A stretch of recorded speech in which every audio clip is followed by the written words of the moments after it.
Uma boa noite para todos vocês.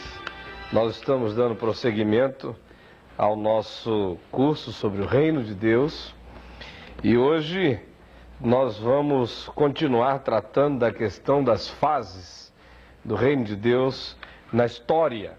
Como vocês se lembram, nós já vimos o Reino de Deus no passado, conforme ele se manifestou no Velho Testamento. Aqueles grandes gestos soberanos de Deus, vimos que ele se manifestou através dos grandes gestos libertários de Deus, através do pacto da lei e através dos instrumentos políticos que Deus usou para cumprirem a sua vontade, através dos grandes vaticínios proféticos. Depois nós vimos na semana passada como foi que o reino de Deus se revelou em Jesus Cristo. E eu disse que quando Jesus veio ao mundo, a palavra de Deus afirmou que com ele o reino foi aproximado, ele se embrenhou de tal maneira na história que se presentificou, se fez hoje.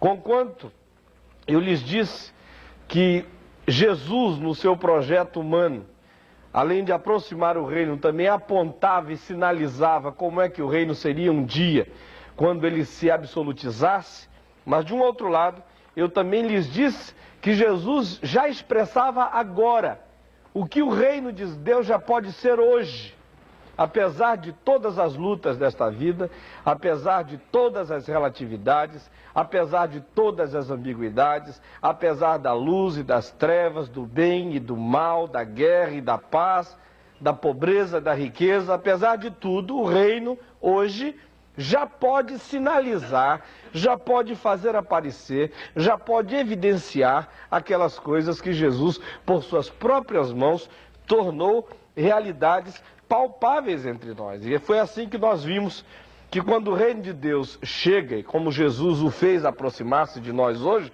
podemos esperar que ele nos traga uma visão maior do que a camisa de força institucional da religião, também maior do que a camisa de força política e carismática, vocês se lembram, maior do que todos os preconceitos aos quais nos queiram atribuir na vida, fazendo-nos ver a vida através das estreitezas dos preconceitos. Quando o reino de Deus chega, ele nos ensina a produzirmos o acolhimento dos inacolhíveis, ele traz consigo a promoção humana, a cura, a libertação, faz o ser humano viver melhor. E tanto isso acontece pela via da intervenção milagrosa de Deus, como também através de todos os outros instrumentos humanos mesmo, que promovam a vida humana, que a façam existir de maneira melhor. Ele vem como o reino da alegria existencial, também o reino do juízo e da verdade, o reino que traz a absolutização dos valores de Deus para a vida e que afirma que as coisas de Deus são inegociáveis, é o reino da celebração da salvação e da cruz. É o reino da afirmação da redenção em todas as dimensões. É o reino que afirma o desejo de Deus que os decretos políticos iníquos sejam extintos. É o reino da afirmação da liberdade do outro. O reino que oferece o amor como dogma maior na vida. Pois bem, hoje nós vamos tratar da questão de como será o reino de Deus amanhã. Aquilo que a Bíblia diz sobre o futuro. Não vai ser um exercício de futurologia, nem um exercício de ficção teológica. Eu não sou nenhum Isaac Asimov da escatologia, não tenho a menor vocação para ser Carl Sagan do futuro do reino de Deus. Estamos apenas tentando ver aquilo que a Bíblia diz sobre o futuro e as coisas que ela nos estimula a aguardar quando o reino se historificar, quando o reino se presentificar naquele dia eterno, quando o Senhor Jesus voltar e com ele surgir o novo, com ele desabrochar as coisas, desabrocharem aquelas coisas absolutamente novas que Deus intenta realizar para o futuro da humanidade e para toda a eternidade. Na apostila de vocês, eu espero que vocês estejam com as suas apostilas abertas, está dito que a ressurreição de Jesus é a escatologia realizada do reino de Deus amanhã. O que eu estou querendo dizer com isso? Eu estou querendo dizer que quando Jesus levantou daquela tumba, naquele domingo de manhã, ali em Jerusalém, no jardim, ele nos ofereceu uma maquete de como é que as coisas vão ser no futuro. Porque quando a gente olha rapidamente para o Cristo que venceu a morte, e que venceu a realidade mais poderosa que abraça os homens, que é a morte, da qual não fogem ricos, nem pobres, nem piedosos, nem impiedosos, da qual não fogem os poderosos e nem os fracos, da qual ninguém foge, mas Jesus irrompe da morte, a cruz acontece, mas a ressurreição desabrocha como afirmação definitiva da vitória de Deus sobre este poder que é mais poderoso do que todas as bombas atômicas da história, que é a morte, que mata mesmo aqueles que inventam a bomba. Então ele vence isto. E esta vitória nos afirma algumas coisas. A primeira é a realidade do absoluto total do reino de Deus. Porque ele é tão absoluto que relativiza a própria morte. A morte agora já não reina mais senhora. Alguém a desbancou. Alguém a relativizou. Isso diz que o reino de Deus, quando chegar na sua totalidade, vai absolutizar todos esses sonhos da Escritura, da bondade de Deus para a história humana. E ainda, a ressurreição nos ajuda a ver o reino de Deus como histórico, porque Jesus ressuscitou num corpo palpável, tangível, e ao mesmo tempo supracontingencial. Porque se de um lado ele era tão histórico que podia ser apalpado, podia comer pão, beber vinho, comer peixe frito no lago de Tiberíades, por outro lado ele podia atravessar portas e janelas, viajar no tempo e não se conter, não se limitar em coisa alguma. Isso nos mostra esse futuro do reino, aonde ele será histórico, não vai ser uma coisa abstrata e filosófica. Quando ele vier, vai chegar com toda a possibilidade de ser tangido, de ser pegado mesmo. Não vai ser uma nuvenzinha etérea, vai ser história na história. E ao mesmo tempo, essa dimensão palpável hoje não vai mais ser uma dimensão aprisionante da vida humana. Você vai ter chance de se expressar em toda a perspectiva do ilimitado na própria eternidade. Então a ressurreição oferece essa marca, essa evidência, esse sinal, demonstra como é que as coisas vão ser. Vamos ver então, deixando agora um pouquinho de lado essa questão da ressurreição em si, e vamos pensar sobre como é que vai ser o reino de Deus amanhã. Eu quero que para isso você preste atenção naquilo que o livro do Apocalipse diz. De um modo geral, hoje nós vamos dar uma passeadinha rápida no livro do Apocalipse a partir do capítulo 20. Então, para facilitar as coisas, eu devo citar apenas uns 3 textos fora do Apocalipse. O resto vai ser aqui em Apocalipse no capítulo 20 e daí em diante. De modo que eu espero que todos vocês estejam abrindo as suas Bíblias para acompanharem a nossa exposição. A primeira afirmação que a Bíblia faz sobre esse futuro do reino de Deus e o reino de Deus no futuro é aquela que afirma que o reino de Deus pode ser descrito no futuro como o reino da vida sobre a morte. O reino que vem e impõe a vida vitoriosa sobre a própria morte. O capítulo 20 do Apocalipse, no verso 6, nos diz algo que precisa ser lido por todos nós. Bem-aventurado e santo é aquele que tem parte na primeira ressurreição. Sobre esses, a segunda morte não tem autoridade. Pelo contrário, serão sacerdotes de Deus e de Cristo e reinarão com ele os 1000 anos. É óbvio que há algumas afirmações aqui que nos fariam entrar em certos aspectos da escatologia que não vem aqui ao caso. Eu estou apenas afirmando com este texto que se diz aqui que esses que são cidadãos do reino terão em suas próprias vidas a afirmação definitiva do reino de que sobre eles a morte já não terá mais nenhum tipo de ingerência, nenhum tipo de poder.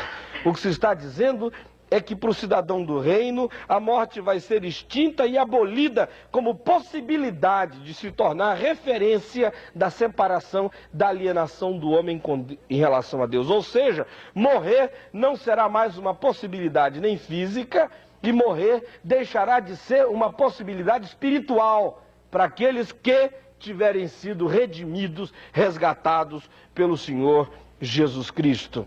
Hoje, a morte já foi transformada numa porta dimensional para quem vai. Para quem vai é uma porta de dimensões, não é? Mas para aqueles que ficam, ela ainda é uma porta de dor. Mas vai chegar um tempo em que ela vai ser completamente esgotada de todo e qualquer conteúdo de dor e de sofrimento, porque ela simplesmente será extinta. Essa coisa do morrer será apagada de vez para sempre da história, como uma possibilidade quando o reino de Deus se ultimar, se realizar, se presentificar entre nós.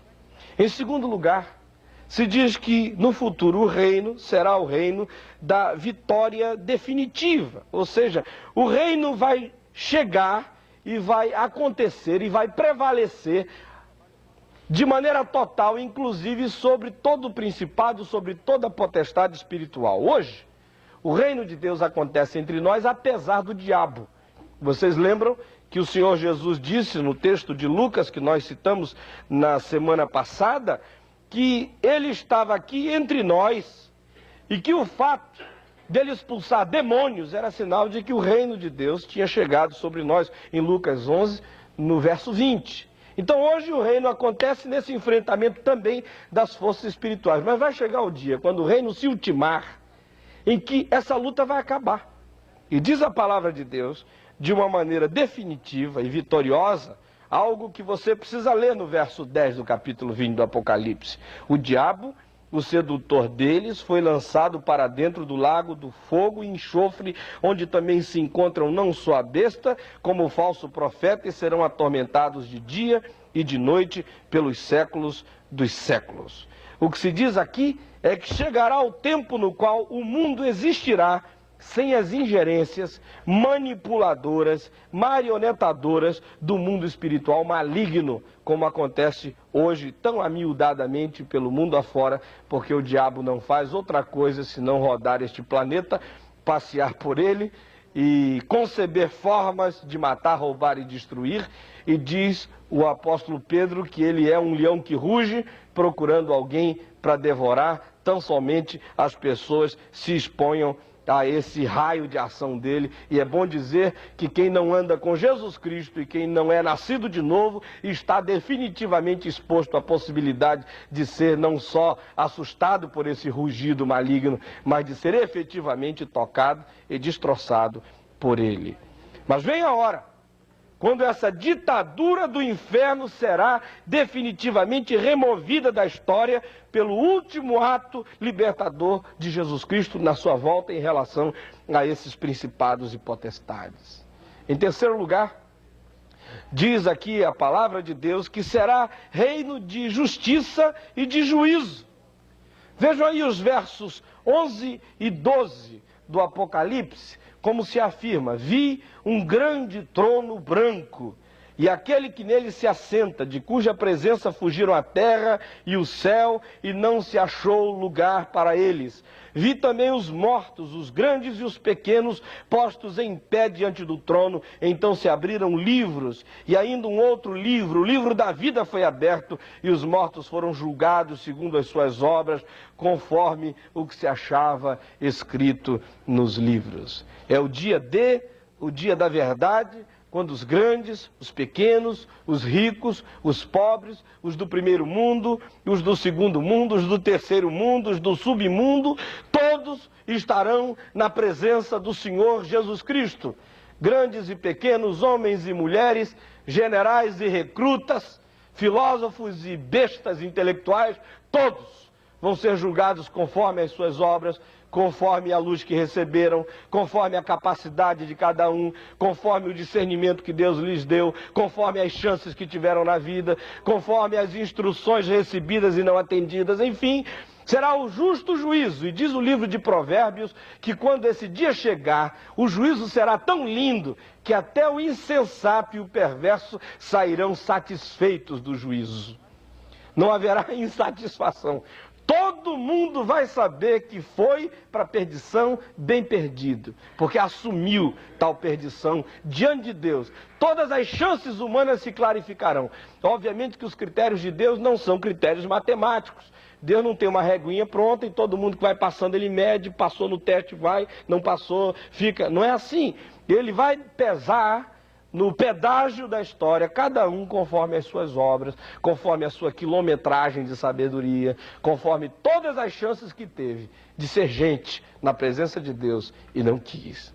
Então, quando o reino vier, esse dia chegará de maneira incontestável, de maneira absoluta.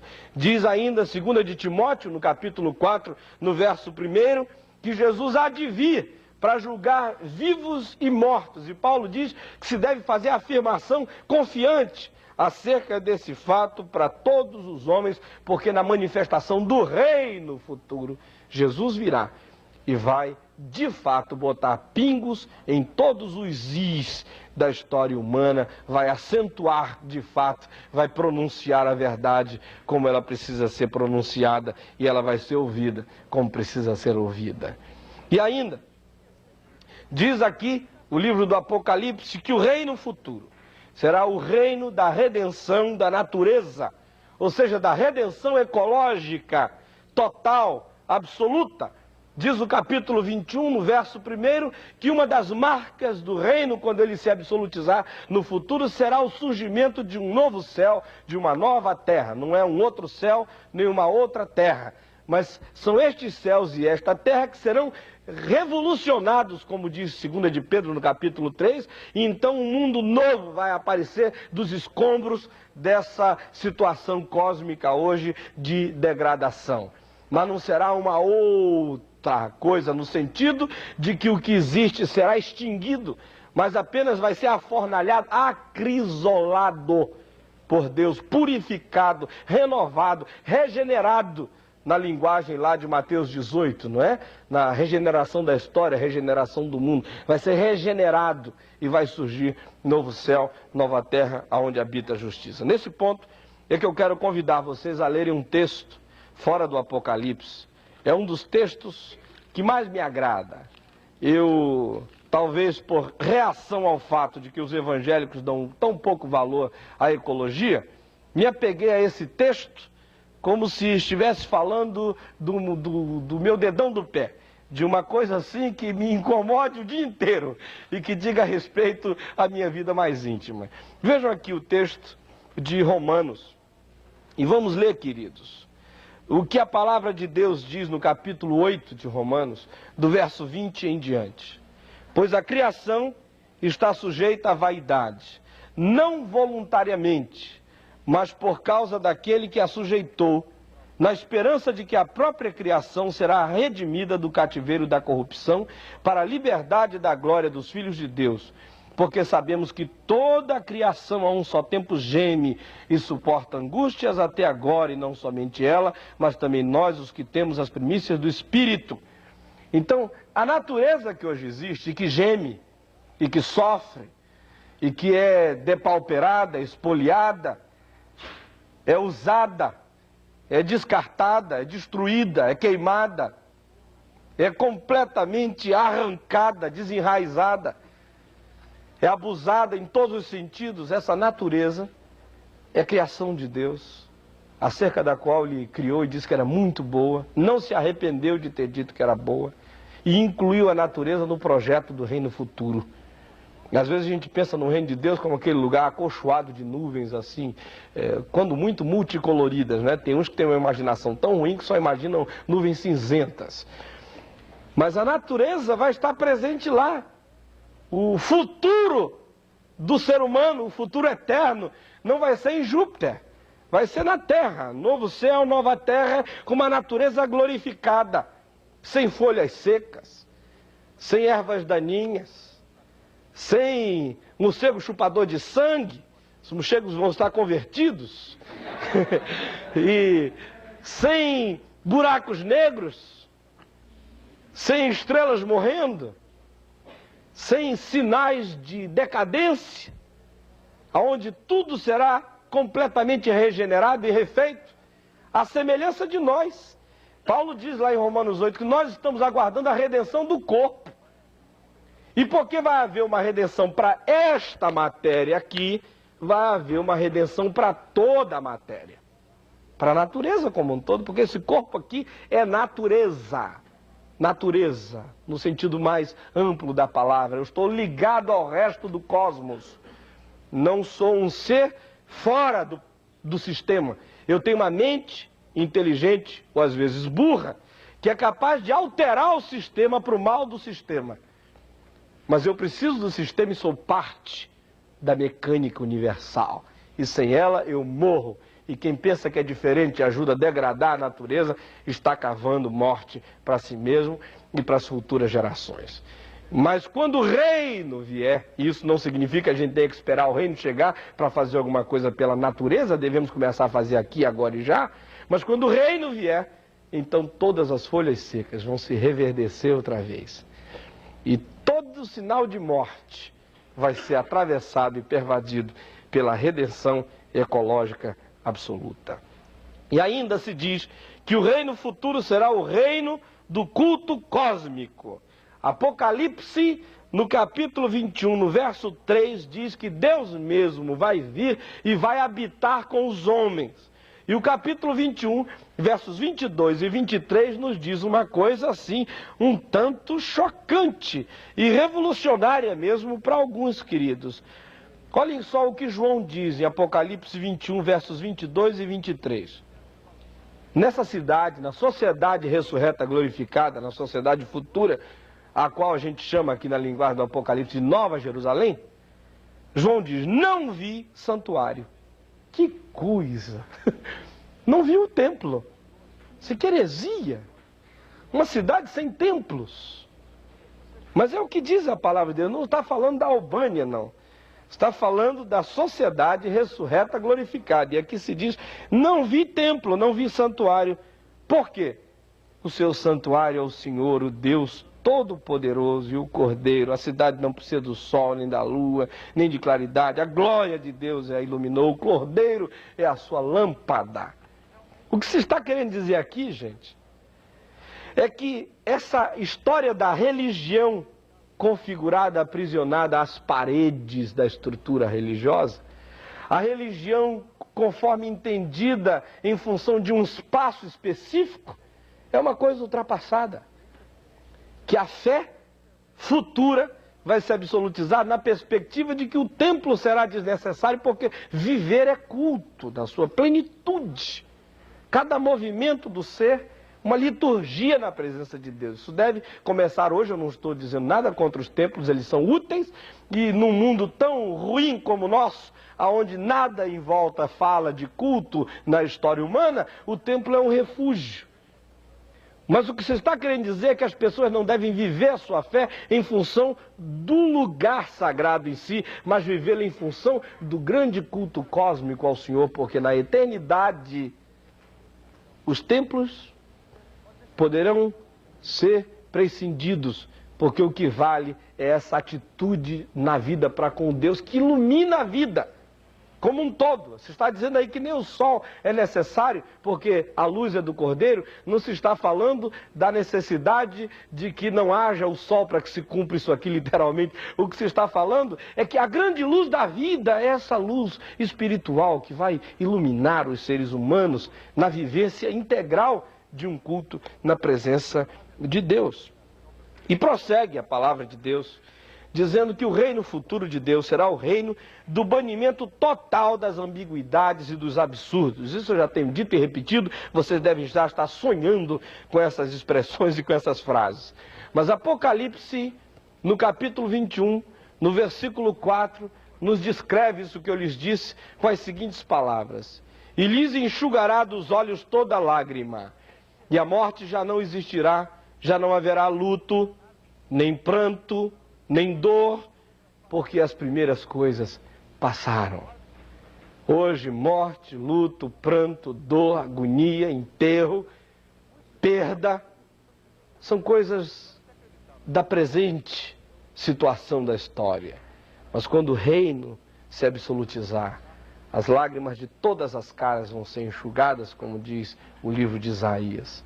E o Senhor mesmo vai se incumbir de fazer com que todas essas relatividades que fazem a vida existir entre sorrisos e gemidos, entre esperanças e frustrações, sejam extinguidas de vez. E se absolutizará definitivamente o fato de que a existência vai acontecer sem ambiguidades e sem os absurdos, sem as perplexidades, sem essas coisas que hoje dão um nó assim na nossa cabeça e que nos fazem fazer perguntas as mais diferentes do tipo, por que que os inocentes ficam com câncer? Por que que crianças nascem cegas? Por que que os justos padecem? Por que que os injustos prosperam? Enfim, naquele dia, todos esses vieses da história vão se tornar retos e a vida vai ficar clara e as ambiguidades vão desaparecer, os absurdos vão sumir e as lágrimas vão ser enxugadas na presença do Senhor. Pois bem, a palavra de Deus prossegue, dizendo que esse reino futuro é o reino da total equidade social, da total justiça social. Capítulo 21, no verso 16, quando descreve essa sociedade futura, que aqui é simbolizada pela arquitetura da cidade quadrangular, da Nova Jerusalém, que tem lados iguais, altura igual, muralha igual, tudo perfeito. Então essa Nova Jerusalém, definida por essa arquitetura quadrangular, é uma afirmação sobre o fato de que essa nova sociedade será uma sociedade justa, sem disparidades, sem pedacinhos estreitos e outros largos, sem que o descomunal habite ao lado do mínimo. Tudo vai estar equilibrado, haverá ordem, simetria nesta sociedade. Você não deve ficar pensando numa coisa literal, numa cidade assim com um muro com 2.000 quilômetros de altura. Se você for pegar esses números aqui ao pé da letra, você vai fazer uma cidade estranha. Se para descer de avião nesse negócio, tinha que ser um avião cair assim pelo muro dessa cidade, um muro. Mas não ia caber a população da terra nem da história dentro dessa cidade. Era grande demais aos olhos e pequena demais para a história. O que se está falando aqui é de uma descrição simbólica de uma sociedade futura. E essa sociedade eterna vai ser assim, igual. Não igualitária, não é? Porque a própria Bíblia fala de galardões, de diferenças em alguns sentidos, mas quem tiver o mínimo terá o máximo em relação ao que se pode imaginar da glória de Deus habitando a sua interioridade. E mais ainda, prossegue a palavra de Deus e diz que esse reino futuro será o reino da vida eterna. E aqui o Apocalipse está cheio disso. Eles não vão morrer, vão reinar para sempre, vão estar para sempre com o Cordeiro. As coisas antigas já passaram, eis que eu faço tudo novo. Enfim, há muitas afirmações sobre essa eternidade do ser. Agora preste atenção, por favor. O que significa vida eterna na Bíblia? Como disse o C.S. Lewis, na eternidade Deus vai fazer de nós miniaturas totais dele mesmo. É o que diz o apóstolo João, quando afirma na sua primeira carta que nós seremos como Jesus é, porque um dia haveremos de vê-lo exatamente como ele é e vamos ser transformados na totalidade, na semelhança do Senhor. Então aquilo que o Senhor Jesus mostrou no projeto da ressurreição como sendo a realidade da vida glorificada, é nessa direção que eu e você estamos caminhando, não só em termos de uma vida que vence as relatividades do tempo, do espaço, da história, mas para uma construção existencial de glória dentro de nós mesmos. Afinal de contas, é o que diz 2 Coríntios no capítulo 3, no verso 18, quando afirma que nós estamos sendo hoje já transformados de glória em glória, até aquele dia quando a imagem do Senhor vai se planificar em nós. E a glória de Deus vai se tornar total na nossa própria existência. Então, vida eterna, do ponto de vista do Novo Testamento, é uma existência em Deus e como Deus para sempre. Vida eterna no Novo Testamento não significa viver para sempre.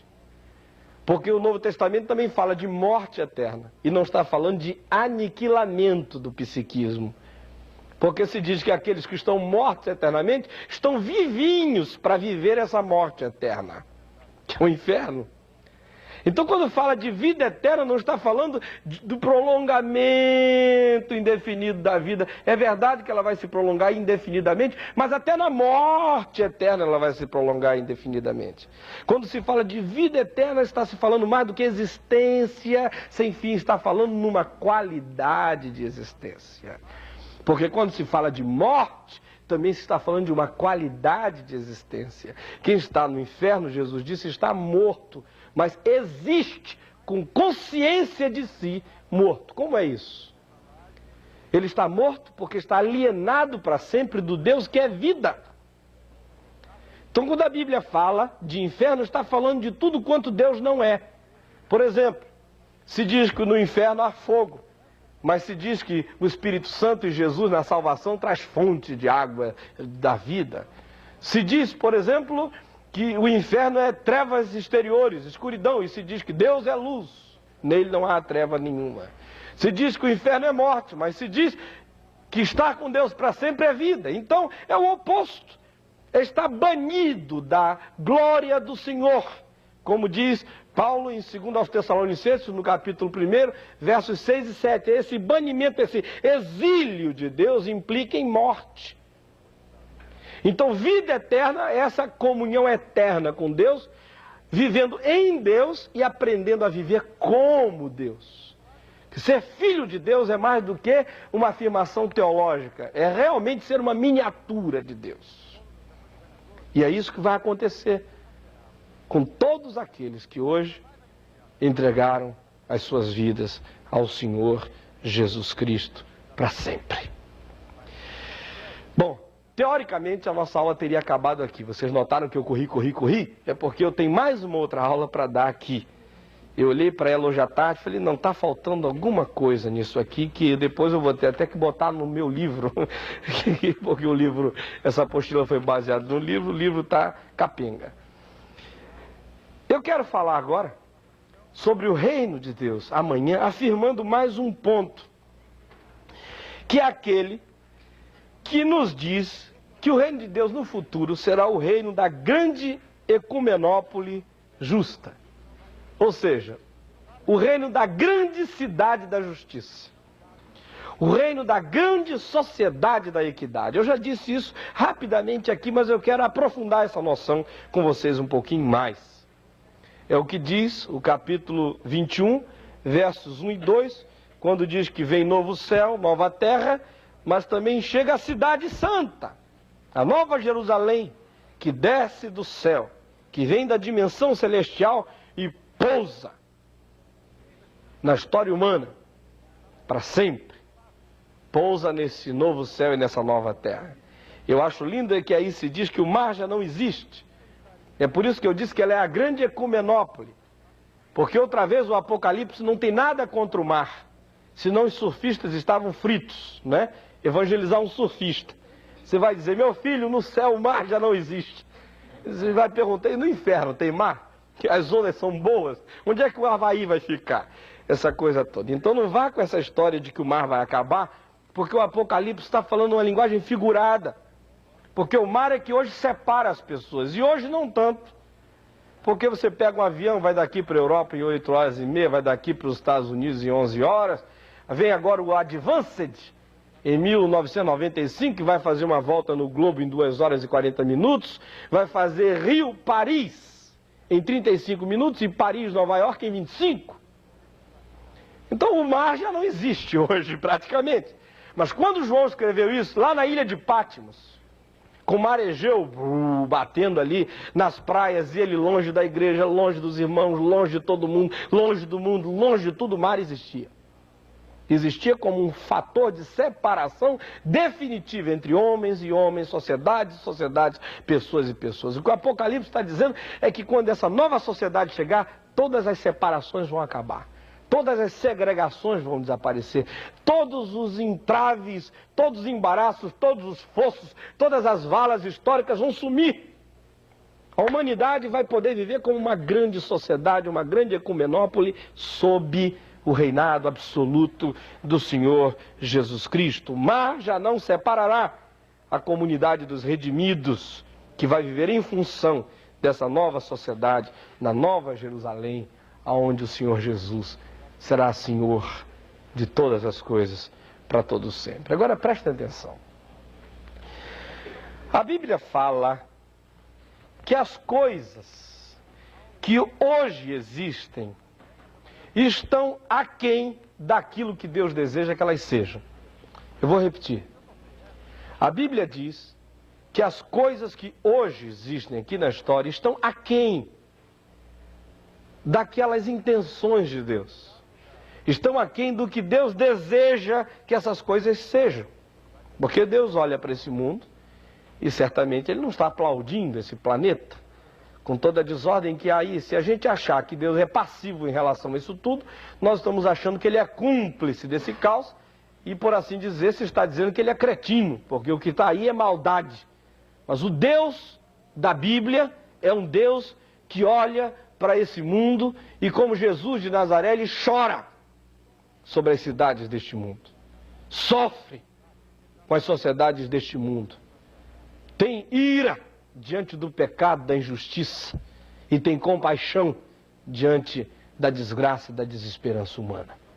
Então, Ele olha para esse mundo e afirma que as coisas que hoje existem, por melhores que elas sejam, elas estão aquém do projeto original. Diz também a Bíblia que somente quando o Senhor Jesus Cristo voltar é que as coisas serão como Deus quer que elas sejam na sua totalidade. Então qualquer outro projeto do tipo que diz vamos salvar o mundo, vamos transformar o planeta num Éden, vamos fazer uma reviravolta e implantar o paraíso aqui, qualquer projeto desse tipo, totalizante, utópico, não passa de miragem. Porque a Bíblia deixa claro que só vai haver o envolvimento do planeta na perspectiva de que os desejos de Deus se totalizem aqui quando o Senhor Jesus Cristo vier, com braço forte e mão poderosa, esmagar os opositores das intenções da bondade de Deus para este mundo.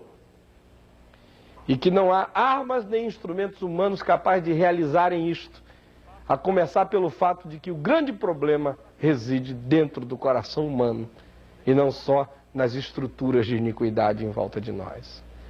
Então, enquanto Cristo não vier, as coisas não serão realizadas na sua totalidade.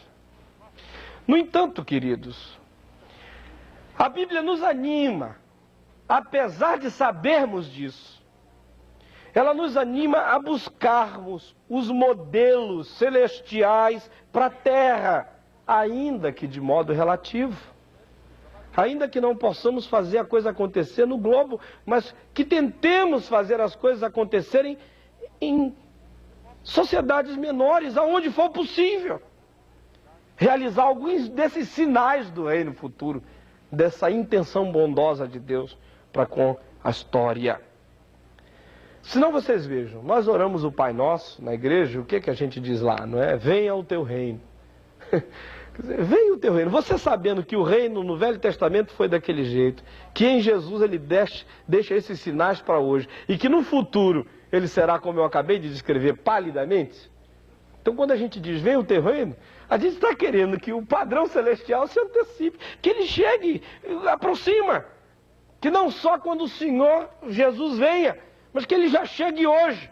Lembre-se que a gente diz, venha o teu reino, no mesmo contexto em que se diz o pão cotidiano dá-nos hoje. Todas essas coisas para hoje, para hoje, para hoje, para hoje. O reino hoje também, que ele chegue.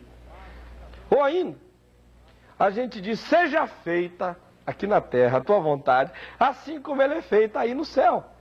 Ou seja, você pega o padrão celestial e o evoca para o planeta.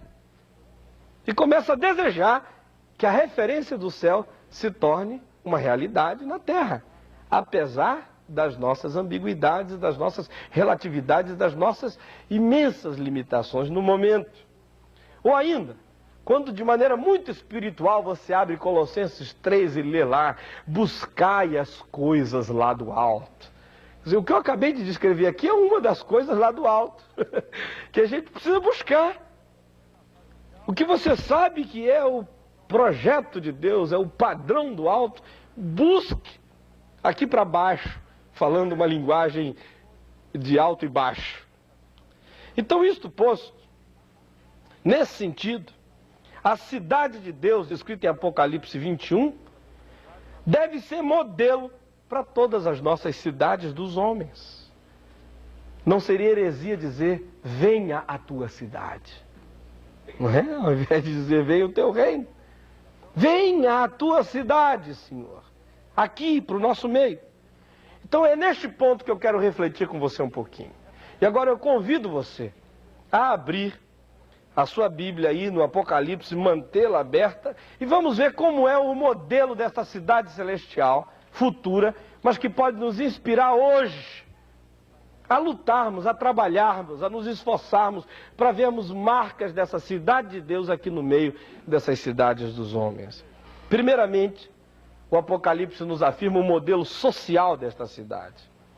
E se diz que é uma cidade aberta a todos.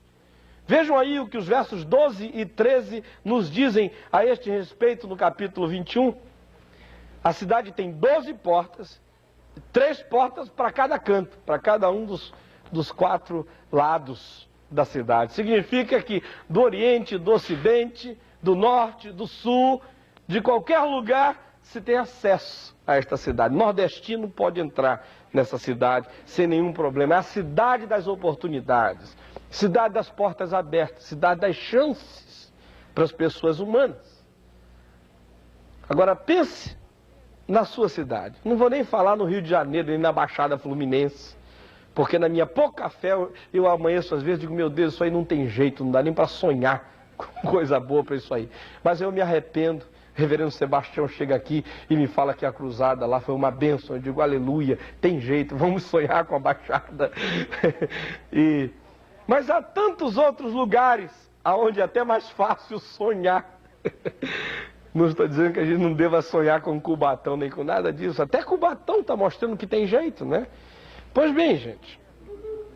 Então é uma cidade aberta. E mais ainda é uma cidade que promove a cura social. O capítulo 22, no verso 2, nos diz que as folhas que nascem lá nas árvores dessa cidade, a matéria-prima, é utilizada para o bem do povo, para a cura do povo. Agora pense na sua cidade, se as pessoas chegam nela para serem curadas ou para apodrecerem. O segundo modelo que o Apocalipse nos mostra é o modelo político-econômico. Porque aqui nos é dito que se trata de uma cidade justa. Verso 16 diz que ela é quadrangular. Pastor Cairo Marques, pastor Rouco, lá de São Paulo, estão felizes, são da Igreja do Evangelho Quadrangular, estão vendo que há um futuro enorme para a Igreja do Evangelho Quadrangular, tal ponto que a cidade vai ser quadrangular, não é?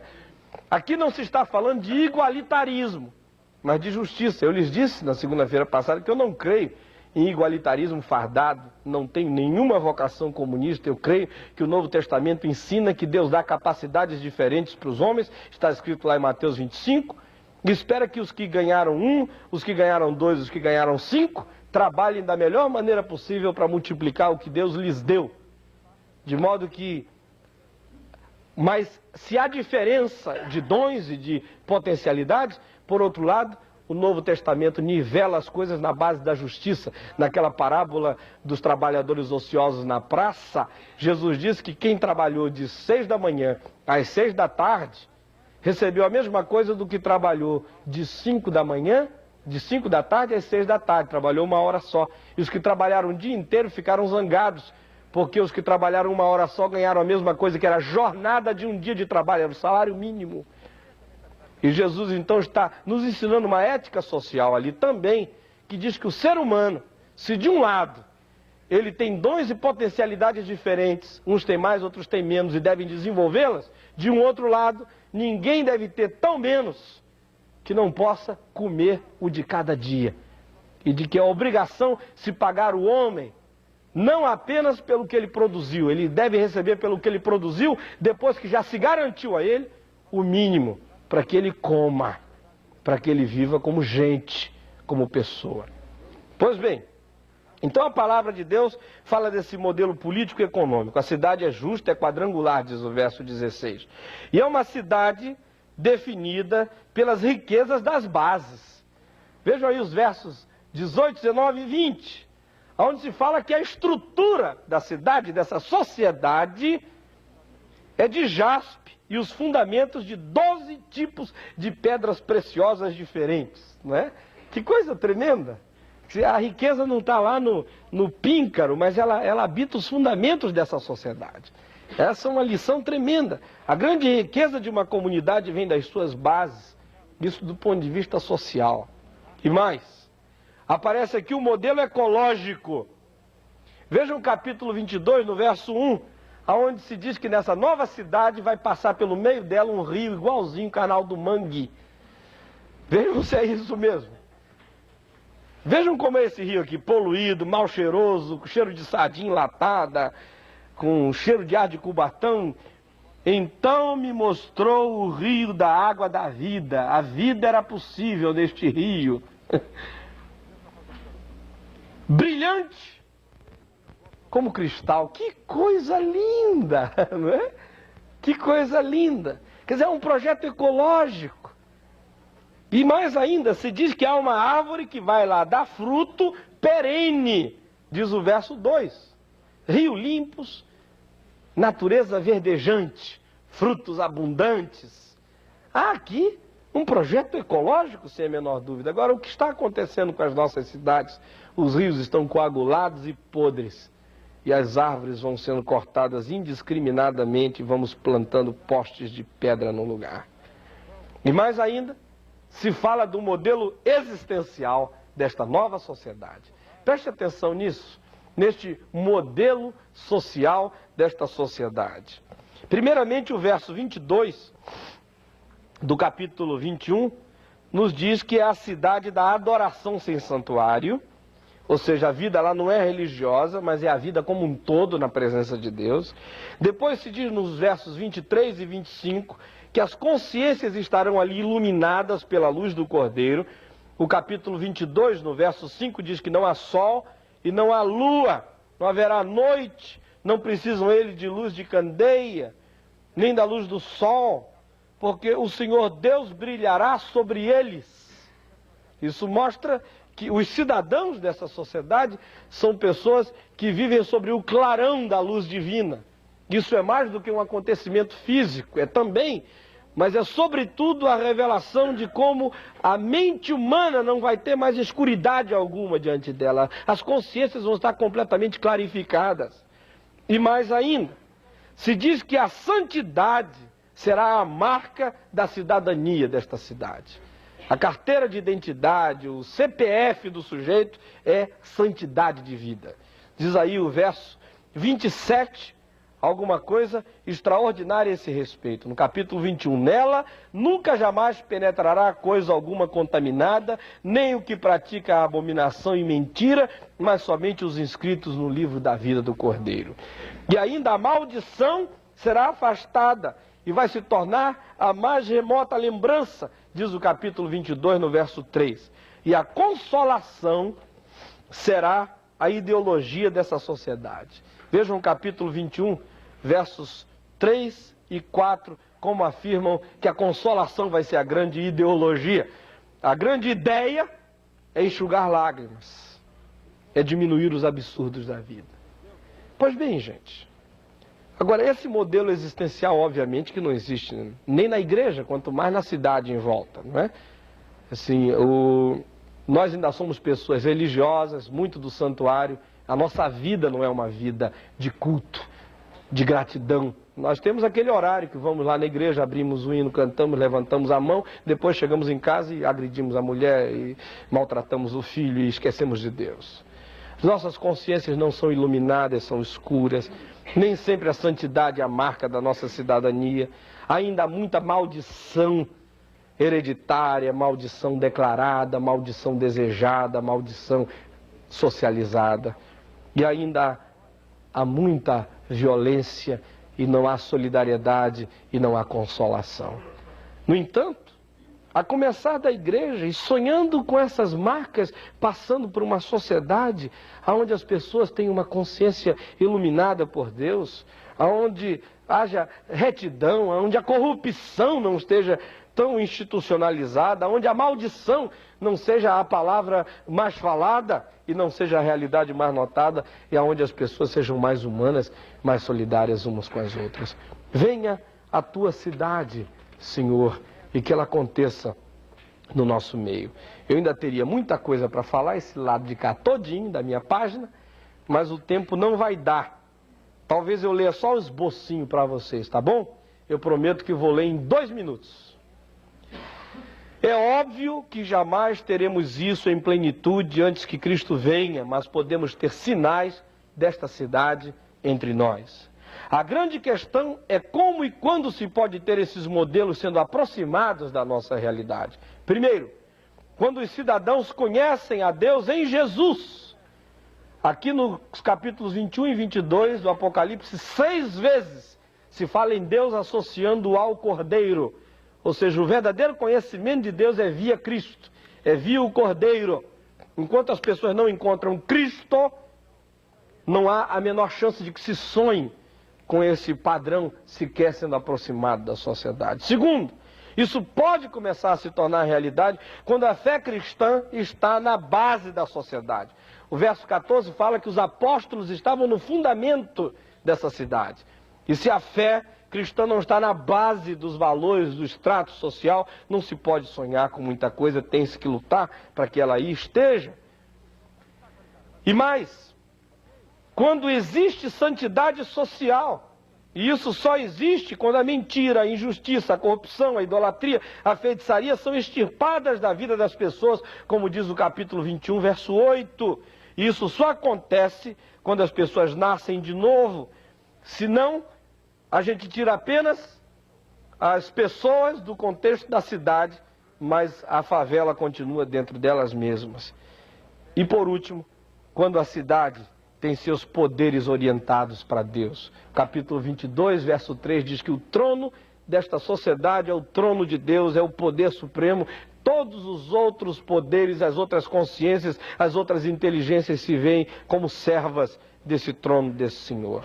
É óbvio que nós, como cidadãos dessa ou de qualquer outra cidade, estejamos vivendo esmagados por uma visão fúnebre em volta de nós. Mas eu quero estimular você que sonha com a vinda do reino de Deus no futuro, para continuar sonhando e crendo e esperando, porque Ele virá. Mas também arregace as mangas e lute, estenda as suas mãos para que no alcance das suas mãos as marcas dessa nova sociedade também se estabeleçam entre nós, para a glória de Deus. Amém.